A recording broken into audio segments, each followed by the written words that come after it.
दुनिया का सबसे बड़ा सच है मृत्यु। और मृत्यु के बाद उस आत्मा के साथ क्या होता है, इसके ऊपर आपने कई सारी कथित कहानियां सुनी होगी। लेकिन ऐसा माना जाता है कि 13 दिन तक घर में आत्मा रहती है।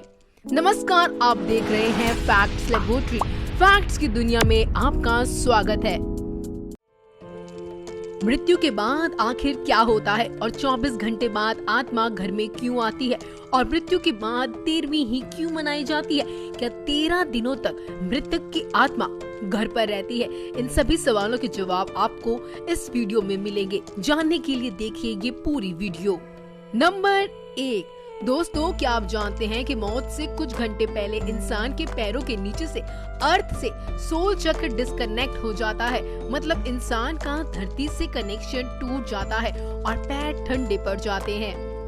नंबर 2, मरने के बाद इंसान को उसका संपूर्ण जीवन जन्म से लेकर मृत्यु तक फ्लैशबैक की तरह स्पीड से दिखता है। अकॉर्डिंग टू साइंस ये सपना लगभग 7 मिनट का होता है। उसके बाद ब्रेन शट डाउन हो जाता है और अंत में इंसान अपनी सुनने की शक्ति खो देता है, जिसके बाद एस्ट्रल कॉर्ड टूट जाता है, जो कि एक तरह से शरीर और आत्मा का कनेक्शन है, जिसके टूटने से आत्मा शरीर से मुक्त हो जाती है। नंबर 3, लंबे समय से शरीर में रहने के कारण आत्मा बॉडी को छोड़ने से मना करती है। वो फिर से बॉडी में प्रवेश करने की काफी कोशिश करती है, लेकिन वो असफल रहती है।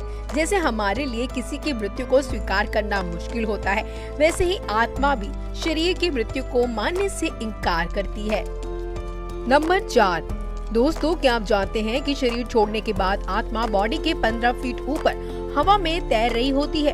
वो अपने परिजनों को रोते हुए देखती है। उसके बारे में बोले गए शब्द उसे किसी शोर की तरह सुनाई देते हैं। नंबर 5, हिंदू ग्रंथों के अनुसार रात के समय अंतिम संस्कार नहीं किया जाता। उसे सूर्य की पहली किरण के बाद ही जलाया जाता है। अगर किसी व्यक्ति का अंतिम संस्कार रात को किया जाए तो उसकी आत्मा प्रेत योनि में प्रवेश करती है, जिसके बाद वो सदा के लिए हमारे डायमेंशन यानी कि आयाम में भटकती रहती है। नंबर 6, आखिर क्यों मृत्यु के बाद शव को एक पल के लिए भी अकेला नहीं छोड़ा जाता? अगर शव को रात भर घर में रखा जाए तो संपूर्ण परिजन रात भर शव के लिए जागते हैं। आइए जानते हैं, क्या आप जानते हैं कि एक बार एक गांव में एक शव को कुछ पलों के लिए अकेला छोड़ दिया गया, जिसके बाद भारी प्रेतों ने उसके ऊपर कब्जा कर लिया। बॉडी ने पूरा गांव जला दिया। गांव में हनुमान जी का एक मंदिर था।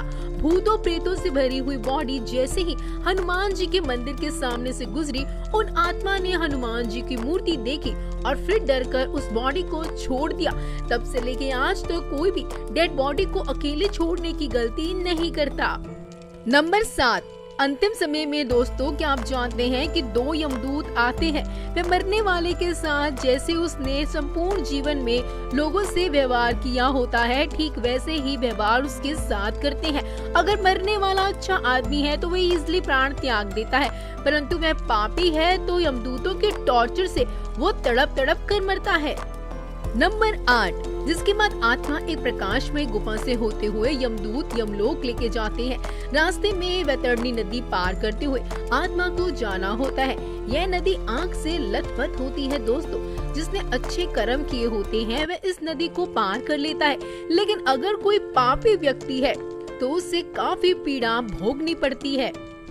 नंबर 9, जिसके बाद उस आत्मा को यमराज के सामने खड़ा कर दिया जाता है और चित्रगुप्त जी उस व्यक्ति के पाप और पुण्य का लेखा जोखा यमराज के सामने रखते हैं। उसके कर्मों के आधार पर उसे स्वर्ग या नरक भेजा जाता है। गरुड़ पुराण के अनुसार कुल 36 प्रकार के नरक हैं। यहाँ बताई गई यातनाएं किसी भी व्यक्ति की कल्पना से भी खतरनाक हैं। नंबर 10, अगर कोई व्यक्ति सुसाइड यानी आत्महत्या करके प्राण त्यागता है तो उसे और भी कठिनाई सहनी पड़ती है, क्योंकि उसने निर्धारित समय से पहले हार मान ली। यह शरीर हमारा नहीं है, यह किराए का मकान है जिसे कुछ समय के लिए यूज करने के लिए मिला है। ये मिट्टी का है और एक दिन मिट्टी में ही मिल जाएगा। नंबर 11, गरुड़ पुराण के अनुसार हमारे वास्तविक जीवन में किए गए हमारे कर्म ही हमें स्वर्ग या नरक दिलाते हैं। उसके बाद अगर कोई साधु या तपस्वी है दोस्तों तो उसे मोक्ष की प्राप्ति हो जाती है। नंबर 12, सबसे बड़ा सवाल ये है कि ये सब बातें हमें कैसे पता। दोस्तों, आपने गरुड़ देव के बारे में तो सुना ही होगा, जिनका बल अतुलनीय है। वो 100 इंद्रों को पराजित कर सकते हैं। गरुड़ देव स्वर्ग से अमृत कलश लेकर उड़ गए थे, लेकिन उन्होंने अमृतपान नहीं किया। उन्हें बिना अमृत के ही अमरता प्राप्त हुई। ये वरदान स्वयं श्री हरि नारायण ने प्रसन्न होकर उन्हें दिया था। गुरुदेव तो अमर हैं, उन्हें नहीं पता कि मृत्यु के बाद क्या होता है। इसलिए जिज्ञासावश उन्होंने श्री हरि नारायण से यह प्रश्न पूछा। इसी ज्ञान को हम गरुड़ पुराण के नाम से जानते हैं। भगवत गीता में श्री कृष्ण ने कहा था, आत्मा ना तो पैदा होती है और ना ही वह मरती है। वो तो सिर्फ वस्त्र की तरह एक शरीर से दूसरे शरीर में प्रवेश करती है। मृत्यु तो केवल शरीर की होती है, आत्मा की नहीं। यह जीवन मृत्यु का चक्र यूं ही चलता रहता है। इसलिए don't die before you are dead. मरने से पहले कभी मत मरो। अंतिम समय में राम नाम सत्य है, इसलिए कहा जाता है, क्योंकि वही संपूर्ण जीवन का सार है। श्री राम ही सर्वश्रेष्ठ है, वही सत्य है।